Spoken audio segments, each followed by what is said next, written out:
Monsieur Trudeau, merci de nous accorder cette entrevue en fin de campagne comme ça, fatigué? Non, écoute, ça a été une longue campagne, mais une bonne campagne. On est fiers de l'énergie positive qu'on émet. Et quand on est positif, c'est moins tannant, c'est moins fatigant. En tout cas, vous êtes sur une lancée, le Parti libéral, on voit ça. Il y avait une course à trois, mais là, clairement, vous avez pris la tête. Comment est-ce que le Parti libéral, qui est quand même un vieux parti, qui a joué le jeu de l'alternance, réussit à incarner le mieux le changement, mieux que le NPD? Mais on a reconnu que depuis plusieurs élections, le Parti libéral avait un peu trop pris les gens pour acquis, n'avait pas passé assez de temps d'écouter et à apprendre des priorités des gens. Alors, ça fait 3 ans que je travaille à travers le pays pour rencontrer les gens, les écouter et pour bâtir une vision, une plateforme qui répond aux réels besoins des Canadiens. Et c'est ce dont on parle depuis 10 semaines. Alors, qu'est-ce qui est si différent dans ce que vous proposez par rapport justement aux néo-démocrates qui disent incarner aussi le changement? Bien, M. Mulcair a fait le mauvais choix. Il a choisi d'équilibrer le budget de M. Harper à tout prix, ce qui veut dire qu'il ne peut pas investir maintenant dans nos régions, dans nos municipalités, dans nos infrastructures de transport ou de routes ou même de logements sociaux. Vous parlez d'infrastructures, est-ce que c'est pas une vieille politique, ça? Tous les gouvernements veulent investir dans les infrastructures. Oui, mais non? de faire le pari de la franchise, de dire nous allons faire 3 ans de déficit modeste pour pouvoir investir 60 milliards de dollars. C'est plus que n'importe quel autre gouvernement dans l'histoire du Canada. Et l'autre chose que M. Mulcair a choisi de ne pas faire, que j'ai choisi de faire, c'est de baisser les impôts pour la classe moyenne en les augmentant pour les 1 % les mieux nantis. Et c'est basé non sur une vision de gauche ou de droite, c'est une vision de ce dont on a besoin pour créer de l'opportunité dans ce pays. Donc ce changement, c'est pas juste une question d'image, c'est pas juste une question de génération, c'est plus que ça pour On vous? offre ce dont les gens ont réellement besoin parce qu'on a écouté. M. Mulcair, il a un peu de difficulté maintenant parce qu'il a pris les Québécois pour acquis. Il leur a offert des garderies qui sont moins bonnes que ce qu'on a déjà et seulement dans 8 ans. Il offre un salaire minimum national auquel 99 % des gens qui travaillent pour le salaire minimum ne vont pas recevoir. Puis il veut rouvrir la Constitution, avoir une méga ronde de débat là-dessus. C'est pas ça que les gens veulent. Mais en termes de vision, qu'est-ce que vous proposez? Parce que les gens se demandent d'ailleurs, est-ce que c'est votre vision? Est-ce que c'est la vision des gens qui vous entourent? Est-ce que ça vient bien de vous? Qu'est-ce que vous voulez comme Canada? J'ai grandi dans un pays extraordinaire où un gouvernement était là pour créer des opportunités pour les citoyens de gagner leur vie et de prospérer. J'ai grandi dans un pays qui avait une image à l'international qui était présente, qui s'occupait de l'environnement. On a énormément de choses qu'on a perdues depuis 10 ans de Stephen Harper. Donc vous voulez quoi? Revenir en arrière à ce que le Canada... Est-ce que c'est possible, ça? Non, c'est pas une question de revenir en arrière, c'est une question de bâtir ensemble un pays qui est à notre image, qui reflète nos valeurs. Et c'est pour ça d'ailleurs que je passe tellement de temps au Québec pour parler aux Québécois du fait que le Canada a besoin que les Québécois se réengagent au sein d'un gouvernement. Ça fait longtemps que le Québec vote un peu plus en opposition. Il est temps d'avoir des voix québécoises fortes au sein d'un gouvernement canadien pour que le gouvernement canadien reflète mieux les valeurs, pas juste des Québécois, mais de tous les Canadiens. Mais là, votre parti fait une remontée, mais surtout chez les anglophones et chez les allophones. Comment vous allez convaincre les Québécois qui boudent le Parti libéral depuis le rapatriement de la Constitution par votre père en 1982, depuis l'échec de l'accord du lac Meach, auquel votre père a contribué encore une fois? Alors, comment vous allez les convaincre? Vous savez, les Québécois, francophones comme anglophones comme allophones, ne me parlent pas beaucoup de Constitution. Ils ne me parlent pas beaucoup de négociations sur des désaccords entre les provinces. Ils me parlent de leurs emplois. Ils me parlent de la croissance économique. Ils me parlent du rôle du Canada dans le monde. Et c'est à ce niveau-là qu'on a bâti une plateforme qui répond aux priorités des gens. Il est temps, selon vous, qu'on pardonne au Parti libéral, c'est ça? C'est pas une question de pardonner, Québec? c'est une question de démontrer que le Parti libéral est en train de travailler extrêmement fort pour démontrer qu'on a compris où on a perdu le chemin dans les années passées et d'être encore une fois à l'écoute des gens, de présenter une équipe jeune, dynamique de candidats à travers le pays qui ont, mais ici au Québec aussi, qui ont une expérience et une vision à apporter au sein d'un pays fort.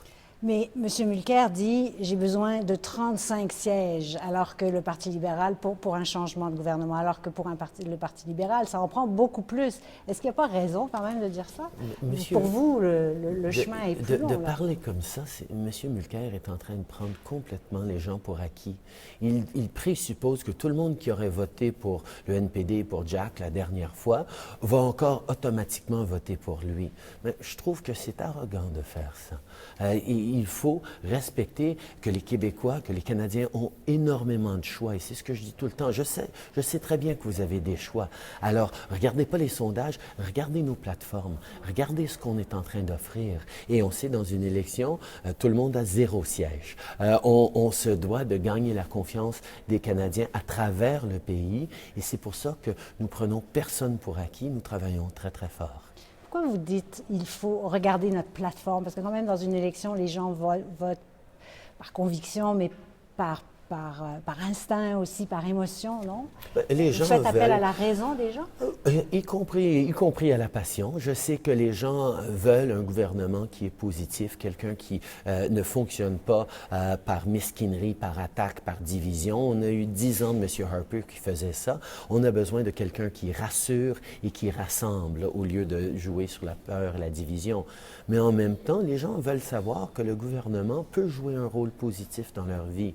Et le fait qu'on donne une allocation canadienne aux familles beaucoup plus généreuse pour ceux qui en ont besoin et qu'on arrête de l'envoyer envoyer des chèques à des familles millionnaires, même si M. Harper et M. Mulcair veulent continuer de leur envoyer des chèques, nous, on a dit non, on va couper ces chèques pour les millionnaires, on va en donner plus aux familles qui en ont besoin. Ça, c'est la raison, mais c'est aussi concret pour les gens. Et je suis très, très fier de la plateforme que nous avons bâtie parce que nous l'avions bâtie en fonction de ce que les gens me disent directement depuis 3 ans. Et est-ce que vous pensez qu'après cette longue campagne, après toutes ces années du gouvernement Harper, ça prend une majorité?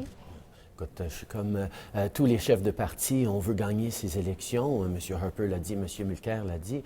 Moi, je sais que les gens ont besoin d'un meilleur gouvernement. Et ce qui est beau dans les élections, c'est que c'est les électeurs qui vont choisir de quoi avoir l'air le gouvernement. Mais vous la sentez un peu venir, non? Bien, on sent qu'il y a des gens qui veulent vraiment du changement, qu'après 10 ans de M. Harper, sont tannés. Ils veulent choisir quelque chose de positif. Les gens sont tannés de devoir être cyniques et de voter contre ce qu'ils ne veulent pas. Il est temps qu'on vote pour une vision forte de ce que ce pays peut être, de ce qu'un gouvernement peut faire pour les gens dans la vie de tous les jours. C'est ce qu'on offre. Bon, vous parlez de changement, alors je vais vous poser 2-3 questions un peu en rafale. Par exemple, sur les scientifiques. On sait qu'il y a beaucoup de scientifiques qui ont perdu leur emploi. On sait qu'il y a eu des fermetures de laboratoires, de centres de recherche. Est-ce que là, on peut revenir en arrière? Vous disiez tout à l'heure, on ne revient pas en arrière. Mais là, est-ce qu'on peut changer vraiment les choses? Il faut ramener le recensement long.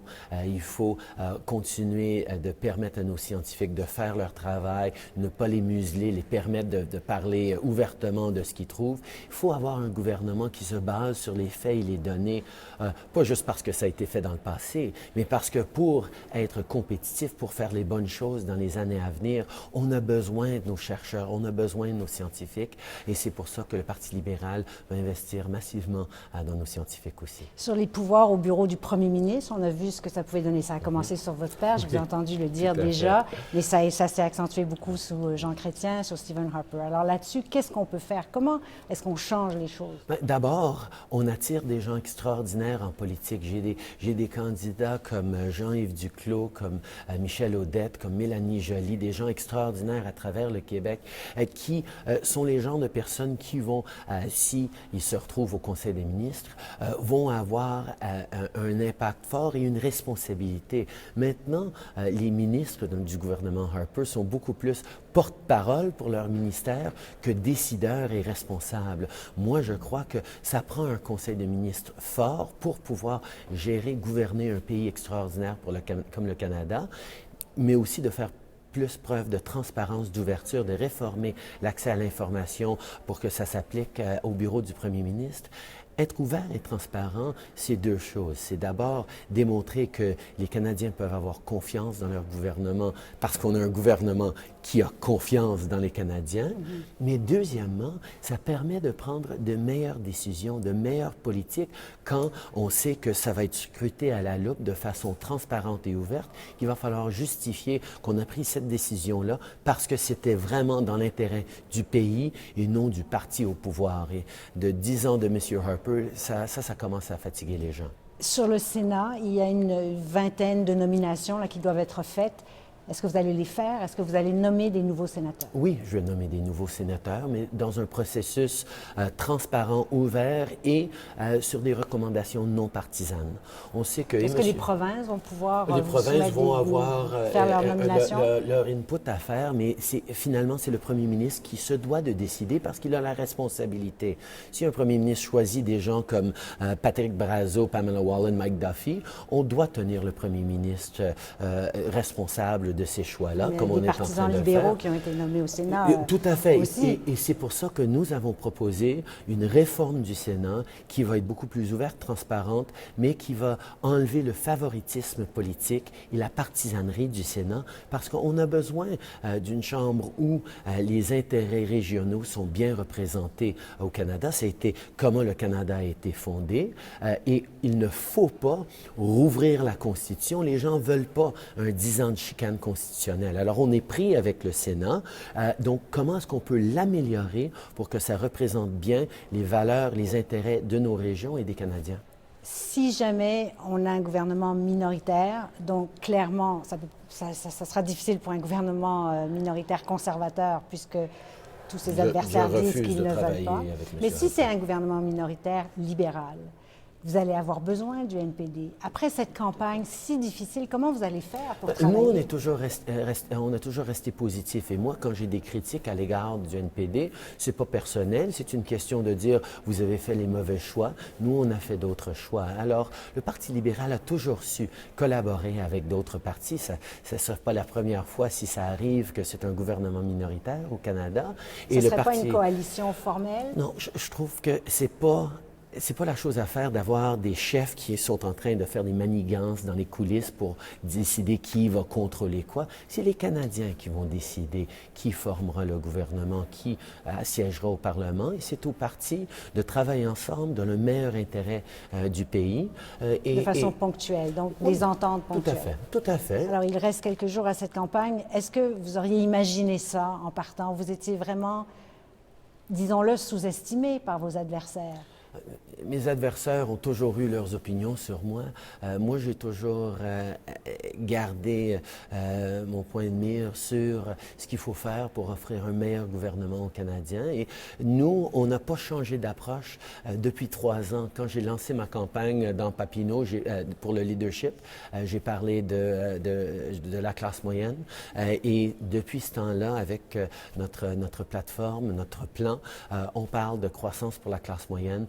On continue de dire la même chose qu'un gouvernement fédéral se peut d'aider directement les citoyens et c'est ce qu'on va faire. Vous allez au Québec ce soir, vous serez là demain. Est-ce que vous pouvez gagner sans le Québec? Je ne voudrais pas gagner sans le Québec. Il est temps que le Québec se réengage au sein d'un gouvernement canadien, pas juste parce que c'est bon pour le Québec, mais parce que c'est bon pour le Canada. On a besoin d'une vision qui rassemble tous les coins de ce pays. C'est pour ça que je travaille si fort à travers le pays, que ce soit au Saguenay ou que ce soit à Calgary. Je suis en train de présenter une vision qui rassemble, positive. Il est temps qu'on ait ça dans le gouvernement fédéral. Alors, on vous souhaite une bonne fin de campagne. Merci, M. Trudeau. Merci beaucoup. Merci beaucoup. Merci. Toujours un plaisir.